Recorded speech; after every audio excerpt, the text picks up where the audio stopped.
Nous vous savons nombreux à suivre le journal de la ville, mesdames et messieurs, voici le sommaire.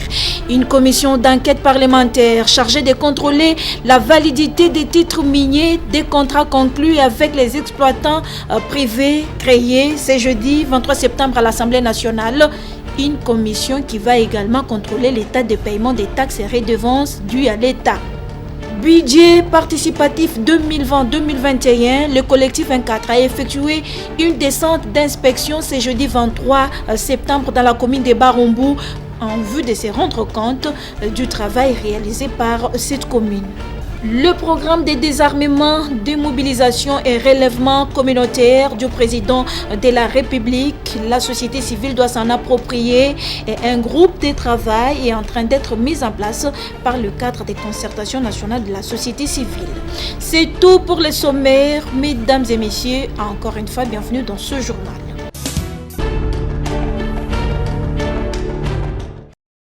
Avec une volonté clairement affichée, le Portugal se dit prêt à s'aligner aux côtés de pays africains pour lutter contre le terrorisme qui prend de l'ampleur dans le monde. Marcelo Rebelo de Sousa a livré sans langue de bois les intentions de son pays à Félix-Antoine Tshisekedi Tshilombo, qu'il a reçu en audience. Le président en exercice de l'Union africaine et le chef de l'État portugais ont également évoqué le renforcement de la coopération entre Kinshasa et Lisbonne. Le combat au terrorisme, c'est une chose qui nous préoccupe à tous les deux, et à nos États, et à nos peuples, partout, les nouvelles formes de terrorisme, leur financement, leur projection. On a parlé de ce fait dans le continent africain, mais c'est une réalité mondiale qui concerne tout le monde. Ensuite, on a parlé d'autres sujets importants à cet égard. Ce qui se passe au Mozambique. Et tous les deux, nous accompagnons la lutte des autorités de Mozambique dans leur lutte contre le terrorisme. On a parlé de la situation dans la région du Sahel, au Mali, en République centrafricaine, où les Portugais sont, nos troupes, elles sont là. On a parlé de la coopération dans d'autres domaines entre entreprises portugaises et congolaises. C'est le cas des infrastructures, des renouvelables et d'autres domaines du digital. Julius Maada Bio, président de la République de Sierra Leone, a lui aussi profité de la présence de Félix-Antoine Tshisekedi à New York pour obtenir un moment d'échange sur les questions de coopération bilatérale avec la République démocratique du Congo. Le président du Sierra Leone n'a pas tari d'éloges sur le leadership du président en exercice de l'Union africaine, grâce à qui l'Afrique trouve des solutions concertées à ses problèmes, disait-il avant de quitter le bureau du président Tshisekedi. Les questions diplomatiques étaient également au rendez-vous des échanges entre le ministre des Affaires étrangères du Rwanda et le président de la République démocratique du Congo. Vincent Biruta et Félix-Antoine Tshisekedi ont fait notamment un état des lieux des relations de voisinage qui les unit par le partage des frontières. La RDC, avec son nouveau visage, continue d'attirer l'attention. Les responsables de l'Institut pour les investissements du futur, comme le gouverneur du fonds saoudien, sont eux aussi passés voir Félix-Antoine Tshisekedi.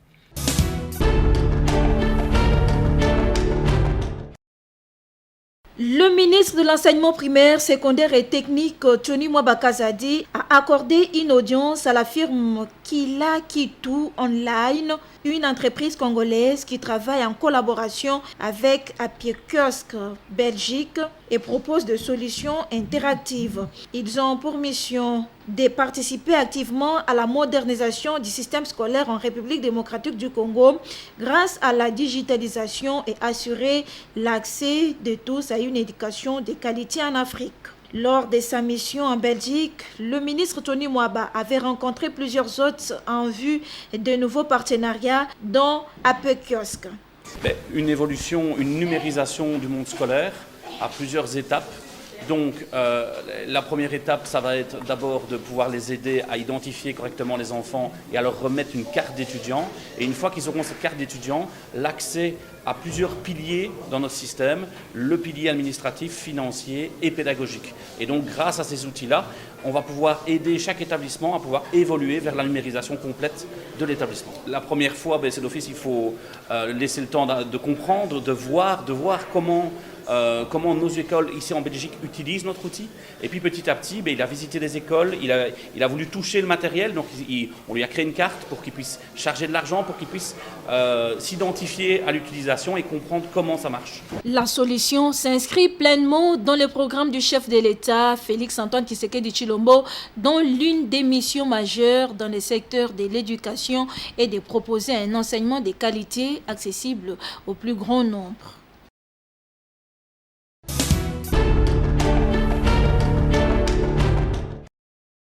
Désarmement, démobilisation et relèvement communautaire, DDRC, un programme du président de la République, Félix-Antoine Tshisekedi Tshilombo, mis en place pour contribuer à la pacification du pays, surtout dans des zones touchées par les conflits.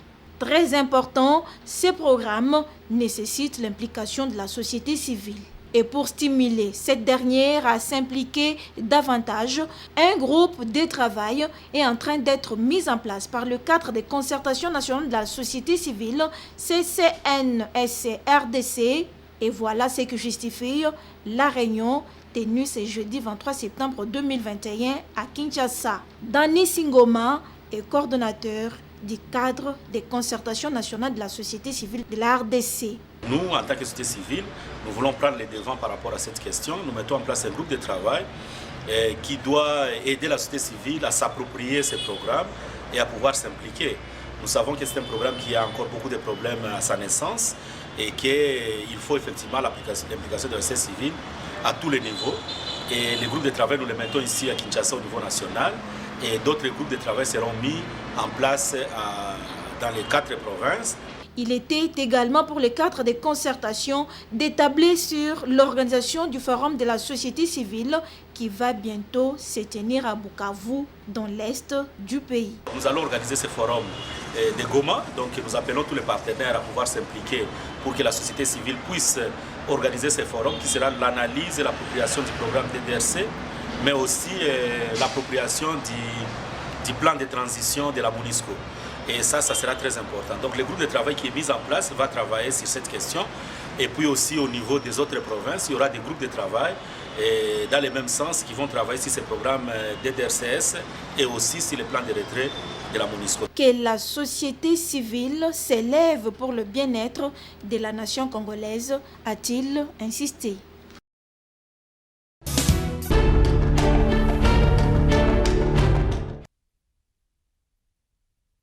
Une descente d'inspection des ouvrages réalisée dans le cadre du budget participatif 2020-2021 par la commune de Barumbu a été effectuée ce jeudi 23 septembre 2021 par le collectif 24.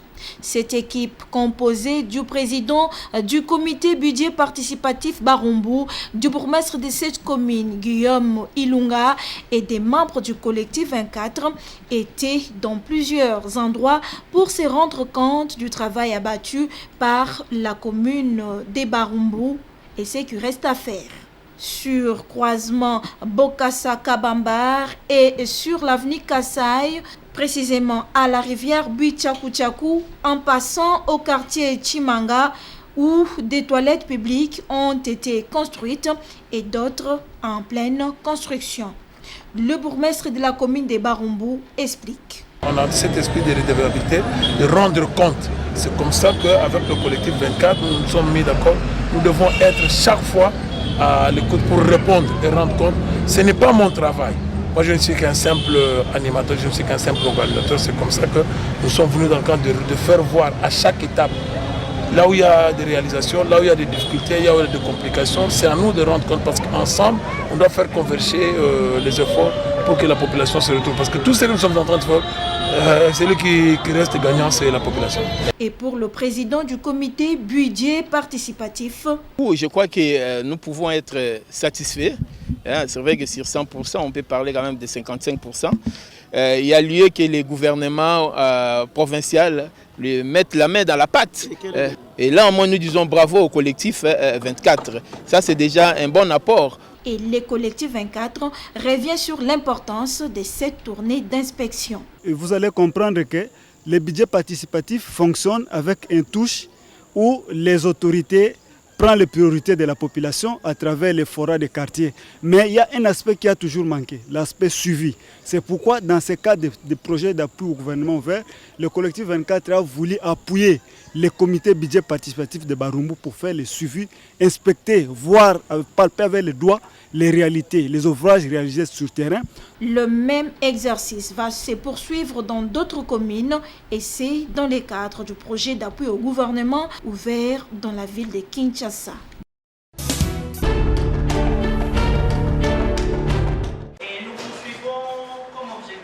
Après le premier jour de l'atelier sur l'analyse comparative entre le sexe plus et les femmes des organisations féminines organisées par le cadre permanent des concertations de la femme en République démocratique du Congo, CAFCO, ce jeudi 23 septembre, deuxième jour de l'atelier, était consacré sur les stratégies de communication en cas de crise et des risques.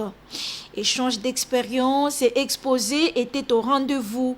L'impact de la COVID-19 et les réponses apportées par les femmes, thème développé par Jeanne Zouzi, membre du CAFCO, et Dina Lakeal du Global Network of Women Peace Builder. Les femmes ont été à l'avant-garde par rapport à la lutte contre cette pandémie. Il y a eu des impacts négatifs, bien sûr, sur la femme et la jeune fille. La femme a eu une forte créativité.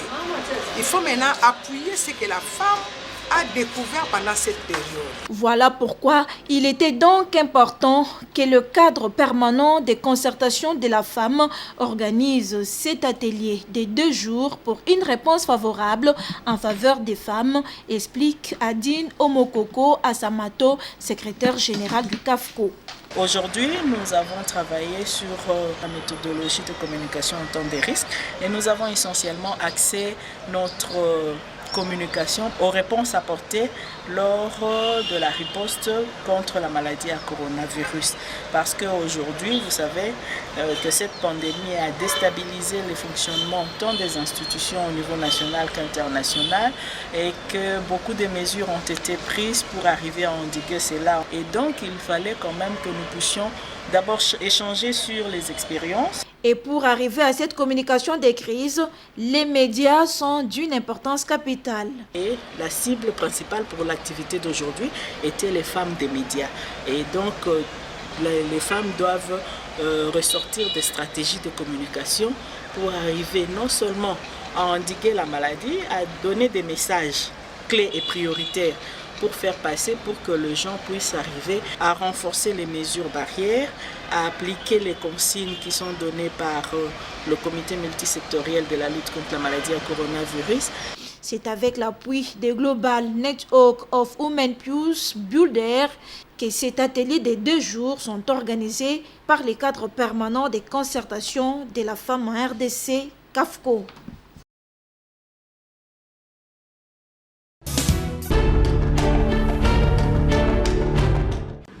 Les travaux auront coûté 130 millions de dollars américains. La centrale hydroélectrique de Mwadingusha est complètement rénovée. Comme convenu aux travaux du 5e forum sur l'énergie à Lubumbashi, les participants ont eu droit à une visite guidée à cette merveille qui est passée de 11 à 13 MW de puissance par machine. Captage d'eau, canal d'amener, bassin de retenue, les 3 conduites forcées, bref, la rénovation est effective. SNEL a pertinemment travaillé pour ses abonnés. La SNEL, ce qu'elle a aujourd'hui est plus qu'important et que la SNEL est toujours en train d'améliorer le service que nous rendons là. Nous avons 2 projets, par exemple, pour la ville de Kinshasa, nous avons un projet de remise en conformité du réseau de la ville de Kinshasa. La SNEL, c'est en plein dynamisme pour renouveler, réhabiliter et moderniser nos infrastructures. Les machines ont aussi été totalement réhabilitées. Les efforts que fournit SNEL pour réhabiliter son outil de production. Nous avions des équipements très vieux. La haute direction a pris des mesures mis en place un programme de réhabilitation de toutes les centrales. Et aujourd'hui, on est dans les Katanga pour voir la première centrale qui est finie. C'est modernisé totalement. Vous avez vu toute cette ferraille-là qui est à l'extérieur. Ça a été remplacé par un poste compact. Ça, c'est un vieux poste avec beaucoup de fer, ainsi de suite. Mais c'est compact, c'est moderne. Et aujourd'hui, nous sommes au standard international. Les postes compacts sont installés en lieu et place du gigantesque poste qui recevait l'électricité de Mwadingusha et de Kony. Des travaux réussis grâce au partenariat public-privé, SNEL, l'entreprise Ivanoé, sous la supervision de EPSM comme ingénieur conseil.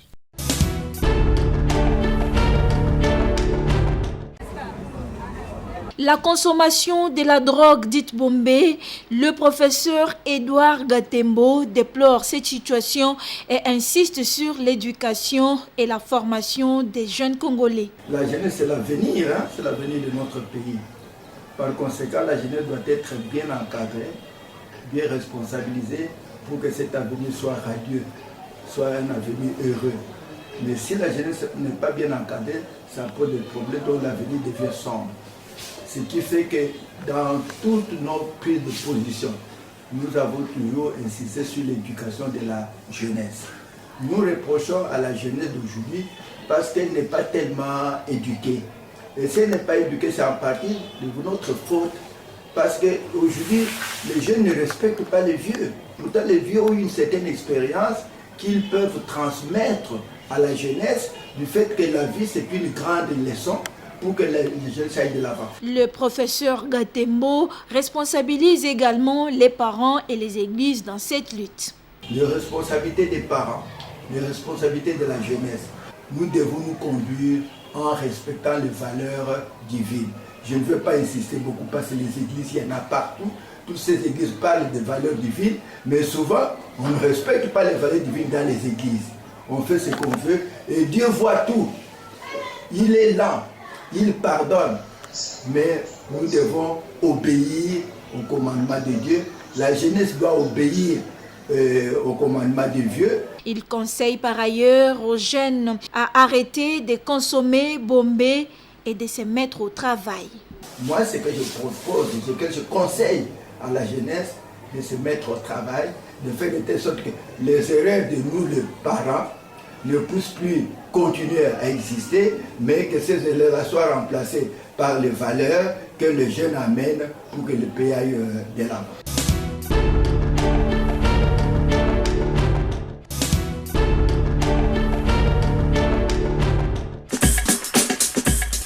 Nous sommes arrivés à la fin de ce journal de la ville, mesdames et messieurs. Merci de l'avoir suivi. Le prochain rendez-vous est fixé pour ce vendredi et d'ici là, portez-vous bien.